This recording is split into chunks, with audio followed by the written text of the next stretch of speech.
जहन मेरे साथ हो एक बार फिर से आप सभी का आपके अर्ना क्लासेज के इस YouTube चैनल पर मैं आप सभी का स्वागत करता हूं। तो आप सभी कैसे हो? जल्दी से वीडियो को लाइक, चैनल को सब्सक्राइब और शेयर कर दीजिएगा, क्योंकि दोस्तों आज का वीडियो आप सभी के लिए बहुत ही ज्यादा इंपॉर्टेंट है। क्योंकि दोस्तों राजस्थान के जो भी आगामी एग्जाम होंगे उनमें दोस्तों 3 से 4 क्वेश्चन आपको यहाँ से देखने को मिल सकता है। एंड दोस्तों आपका पशु परिचय का जो पेपर आने वाला है उसमें 100% 2 से 3 क्वेश्चन आपको यहाँ पर देखने को मिलेंगे। ठीक है, तो दोस्तों इस वीडियो को पूरा देखिएगा। जो भी मैं दोस्तों आपको यहाँ पर क्रांतियां बताऊं उनको दोस्तों याद कर लीजिएगा। वही क्रांतियां दोस्तों आपको सीईटी या आपका जो पशु परिचय का पेपर होगा उसमें देखने को मिलेगी। तो दोस्तों 3 से 4 नंबर का मामला है। 3 से 4 क्वेश्चन का आज का आपका मामला रहने वाला है, जिसको मैं दोस्तों यहाँ पर क्लियर करने वाला हूँ। आज की इस टॉपिक को हम चर्चा करेंगे विभिन्न क्षेत्रों से संबंधित जो भी प्रमुख क्रांतियां थी उसके बारे में। तो दोस्तों इस क्लास को पूरा देखिएगा, साथ ही इसको नेक्स्ट स्टूडेंट के पास शेयर कर दीजिएगा ताकि वो भी इसको समझ सके। ठीक है, तो दोस्तों सबसे पहले हम देखेंगे आपकी हरित क्रांति, यानी कि दोस्तों जो आपकी हरित क्रांति थी उसके बारे में यहाँ पर हम समझते हैं। जो आपकी दोस्तों हरित क्रांति थी ये खाद्यान्न उत्पादन के क्षेत्र में की गई क्रांति थी। यानी दोस्तों आपकी जो भी हरित क्रांति थी ये खाद्यान्न उत्पादन क्षेत्र में लाई गई क्रांति थी। अब दोस्तों आपकी फसल कैसी होती है? हरी भरी। खाद्यान्न की फसल कैसी होती है दोस्तों? तो हरी भरी होती है। इसी कारण दोस्तों हम ऐसे समझ लेंगे कि जो हरित की तो क्रांति थी खाद्यान्न उत्पादन क्षेत्र में लाई गई एक क्रांति थी। ठीक है, होगी क्लियर। उसके बाद हम चर्चा करेंगे दोस्तों श्वेत क्रांति, यानी दोस्तों श्वेत क्रांति यानी कि दूध उत्पादन में लाई गई क्रांति, उससे क्या कहते हैं दोस्तों? श्वेत क्रांति। यानी दोस्तों दूध का कलर कैसा होता है? धोला होता है। तो हम ऐसे समझ जाएंगे यानी कि दूध का कलर कैसा? श्वेत होता है। तो दोस्तों श्वेत क्रांति उससे संबंधित है, जिससे कि दूध के उत्पादन में लाई गई क्रांति उसे क्या बोलेंगे? श्वेत क्रांति। यानी कि दोस्तों श्वेत क्रांति उसे हम बोलेंगे जो कि दूध उत्पादन में लाई गई क्रांति थी।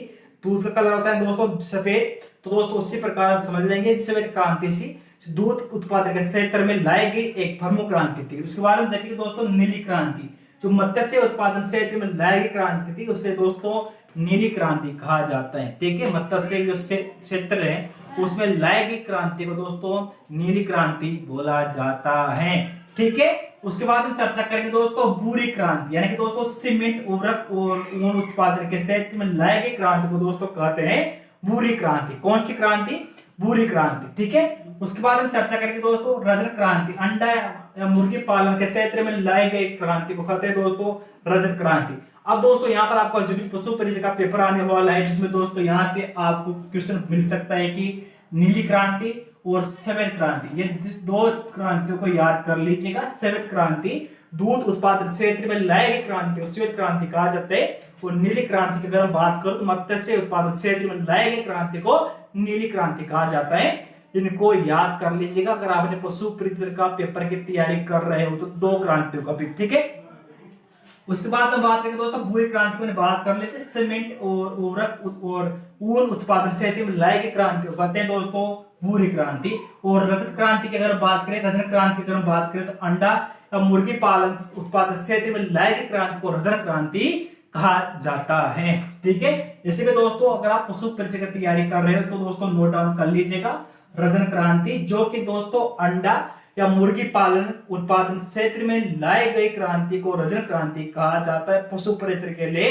अति महत्वपूर्ण एक क्वेश्चन है। बात करें दोस्तों पीली क्रांति, तो तिलहन उत्पादन क्षेत्र में लाई गई क्रांति को दोस्तों पीली क्रांति कहा जाता है। कौन सी? पीली क्रांति। ठीक है, किसमें दोस्तों? तिलहन उत्पादन क्षेत्र में लाई गई क्रांति क्या बोला जाता है? पीली क्रांति बोला जाता है।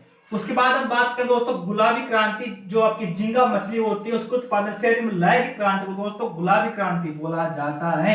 गुलाबी क्रांति किसे बोला जाता है दोस्तों? झींगा मछली के उत्पादन क्षेत्र में लाई गई क्रांति को दोस्तों कौन सी क्रांति बोला जाता है? गुलाबी क्रांति बोला जाता है। अब बात करें दोस्तों लाल क्रांति।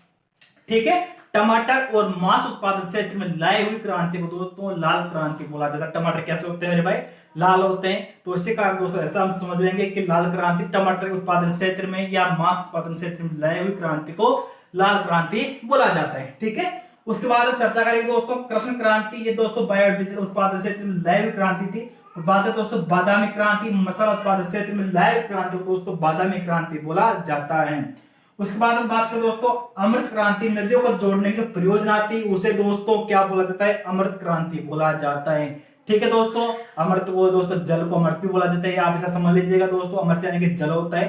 ठीक है, तो इसका मतलब समझिएगा अमृत क्रांति जो नदियों को जोड़ने की जो परियोजना थी उसे अमृत क्रांति बोला जाता है। ठीक है, उसके बाद में बात करें दोस्तों इंद्रधनु से क्रांति, सभी क्रांतियों को निगरानी रखने के लिए लाई हुई क्रांति को इंद्रधनु से क्रांति बोला जाता है। ठीक है, उसके बाद हम चर्चा करेंगे दोस्तों सूर्योदय क्रांति, इलेक्ट्रॉनिक उपयोग के विकास हेतु जो क्रांति लाई गई थी उसे सूर्योदय क्रांति बोला जाता है। यह बात भी आपको समझ में आ गई होगी। बात है दोस्तों गंगा क्रांति। ठीक है, भ्रष्टाचार के खिलाफ लाई क्रांति को दोस्तों गंगा क्रांति बोला जाता है। वाटरमैन ऑफ इंडिया के राजेंद्र सिंह द्वारा क्रांति लाई गई थी। इस क्रांति का नाम रखा कौन से दोस्तों? गंगा क्रांति। ये दोस्तों भ्रष्टाचार के खिलाफ लाई हुई क्रांति को दोस्तों गंगा क्रांति बोला जाता है। ठीक है, उसके बाद हम देखेंगे दोस्तों सदाबहार क्रांति यानी दोस्तों जैविक तकनीक के क्षेत्र में लाई हुई क्रांति को क्या बोला जाता है दोस्तों? सदाबहार क्रांति बोला जाता है। गोल क्रांति, अगर हम बात करें गोल क्रांति के दोस्तों आलू उत्पादन क्षेत्र में लाई हुई क्रांति को दोस्तों गोल क्रांति बोला जाता है। यानी दोस्तों आलू कैसे होता है? गोल मोटल होते हैं ना आलू, ऐसे आप समझ लीजिएगा। गोल क्रांति यानी दोस्तों आलू उत्पादन क्षेत्र में लाई हुई क्रांति को गोल क्रांति बोला जाता है। ठीक है, उसके बाद बात करें दोस्तों मुख क्रांति यानी दोस्तों मोटे अनाज के उत्पादन क्षेत्र में लाई हुई क्रांति को बोला जाता है मुख क्रांति। उसके बाद बात करें दोस्तों ग्रीन गोल्ड क्रांति यानी दोस्तों चाय उत्पादन क्षेत्र में लाई हुई क्रांति क्या होता है? ग्रीन गोल्ड क्रांति। ठीक है, उसके बाद हम चर्चा करेंगे दोस्तों प्रामाणिक क्रांति, भिंडी के उत्पादन क्षेत्र में लाई हुई क्रांति को दोस्तों प्रामाणिक क्रांति बोला जाता है। बात करें दोस्तों खाकी क्रांति, चमड़ा उत्पादन क्षेत्र में लाई हुई क्रांति को दोस्तों खाकी क्रांति बोला जाता है। इसको भी दोस्तों नोट कर लीजिएगा, आपके पशु परिसर के पेपर के लिए यहां से क्वेश्चन बनेगा, इसे दोस्तों समझ लीजिएगा। खाकी क्रांति जो चमड़ा उत्पादन क्षेत्र में लाई हुई क्रांति को दोस्तों बोला जाता है खाकी क्रांति। ठीक है, उसके बाद बात करें दोस्तों हरित सोना क्रांति, बांस उत्पादन क्षेत्र में लाई हुई क्रांति थी। यानी दोस्तों कौन सी? हरित सोना क्रांति, जो कि बांस उत्पादन क्षेत्र में लाई हुई एक प्रमुख क्रांति थी। उसके बाद बात करें दोस्तों व्हाइट गोल्ड क्रांति, कपास उत्पादन क्षेत्र में लाई हुई क्रांति को बोला जाता है व्हाइट गोल्ड क्रांति। उसके बाद बात करें दोस्तों एनएच क्रांति, यानी दोस्तों सर्वाधिक चतुर्भुज जो योजना थी उसे दोस्तों लायक एक क्रांति थी। इसके द्वारा दोस्तों इसका नाम रखा गया स्वर्ण चतुर्भुज योजना, जो कि दोस्तों ये एनएच क्रांति के नाम से जाना जाता है। यानी कि दोस्तों ये रही दोस्तों आपके प्रमुख क्रांतियां जो कि दोस्तों आपको राजस्थान की सीटी और पशु परिचय का पेपर में देखने को 100% मिलेगी। एक बार दोस्तों उन क्रांति को मैं आपको बता देता हूं जो आपके पशु परिचय का पेपर में आने वाले। सबसे पहले आप देख लीजिएगा दोस्तों श्वेत क्रांति, दूध उत्पादन क्षेत्र में लाई हुई क्रांति को दोस्तों श्वेत क्रांति बोला जाता है। और दोस्तों दूसरी नीली क्रांति, मत्स्य उत्पादन क्षेत्र में लाई हुई क्रांति को दोस्तों नीली क्रांति बोला जाता है। ये दोस्तों क्रांतियां आपका पशु परिचय का पेपर में 2 से 3 क्वेश्चन आपको यहाँ पर से देखने को मिल जाएंगे, इसे दोस्तों समझिएगा। उसके बाद बात करें दोस्तों नेक्स्ट आपकी दोस्तों रजन क्रांति, अंडा या मुर्गी पालन उत्पादन क्षेत्र में लाई हुई क्रांति को रजन क्रांति बोला जाता है। और नेक्स्ट दोस्तों आपकी खाकी क्रांति यानी चमड़ा उत्पादन क्षेत्र में लाई हुई क्रांति को दोस्तों खाकी क्रांति बोला जाता है। यह दोस्तों आपकी जितने प्रमुख क्रांति आती है उसको आपने यहाँ पर समझ लिया। जल्दी से इस वीडियो को लाइक और चैनल को सब्सक्राइब और शेयर कर देगा ऐसी बेहतरीन वीडियो के लिए। और दोस्तों इस क्लास को उन व्यक्तियों के पास शेयर कर दीजिएगा जो पशु परिचय और सीईटी की तैयारी कर रहा है, ताकि दोस्तों उसका 2 से 3 क्वेश्चन आपसे नंबर पक्के हो जाए। जब तक के लिए दोस्तों अलविदा, मिलेंगे नेक्स्ट वीडियो में एक शानदार टॉपिक के साथ। जब तक के लिए दोस्तों जय हिंद।